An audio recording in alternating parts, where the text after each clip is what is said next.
যুক্তরাজ্য আওয়ামী লীগের নেতা সাজিদুর রহমান ফারুকের ছেলের বিয়ের অনুষ্ঠানে শেখ হাসিনা সরকারের সাবেক ৪ জন মন্ত্রী ও প্রতিমন্ত্রীকে দেখা গেছে।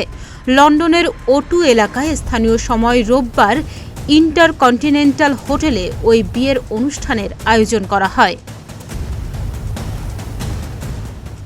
বিয়ের অনুষ্ঠানে অংশ নেন আওয়ামী লীগের যুগ্ম সাধারণ সম্পাদক ও সাবেক পররাষ্ট্রমন্ত্রী হাসান মাহমুদ, সভাপতি মণ্ডলী সদস্য সাবেক মৎস্য ও প্রাণী সম্পদ মন্ত্রী আব্দুর রহমান, সাবেক নৌপরিবহন প্রতিমন্ত্রী খালিদ মাহমুদ চৌধুরী, সিলেট জেলা আওয়ামী লীগের সভাপতি ও সাবেক প্রবাসী কল্যাণ ও বৈদেশিক কর্মসংস্থান বিষয়ক প্রতিমন্ত্রী শফিকুর রহমান চৌধুরী, সিলেট ৩ আসনের সাবেক সংসদ সদস্য হাবিবুর রহমান হাবিবও এই বিয়ের অনুষ্ঠানে উপস্থিত ছিলেন।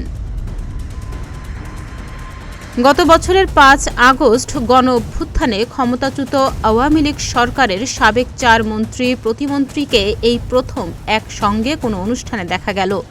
এর আগে গত বছরের ৮ ডিসেম্বর লন্ডনে শেখ হাসিনার ভার্চুয়াল সমাবেশে প্রথমবারের মতো প্রকাশ্যে দেখা যায় সভাপতিমণ্ডলীর সদস্য ও সাবেক মন্ত্রী আব্দুর রহমান ও সিলেট জেলা আওয়ামী লীগের সভাপতি শফিকুর রহমান চৌধুরীকে। এবছরের ২ ফেব্রুয়ারি লন্ডনে আওয়ামী লীগের কর্মী সমাবেশে দেখা যায় সাবেক প্রতিমন্ত্রী খালিদ মাহমুদ চৌধুরীকে। ৩০ মার্চ লন্ডনে ঈদের জামাতে প্রকাশ্যে আসেন আওয়ামী লীগের যুগ্ম সাধারণ সম্পাদক ও সাবেক পররাষ্ট্রমন্ত্রী হাসান মাহমুদ।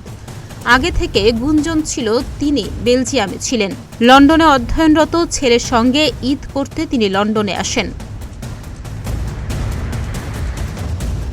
এদিকে আওয়ামী লীগ নেতার ছেলের বিয়েতে সাবেক মন্ত্রীদের উপস্থিতিতে উষ্মা প্রকাশ করতে দেখা যায় যুক্তরাজ্য আওয়ামী লীগ নেতাকর্মীদের।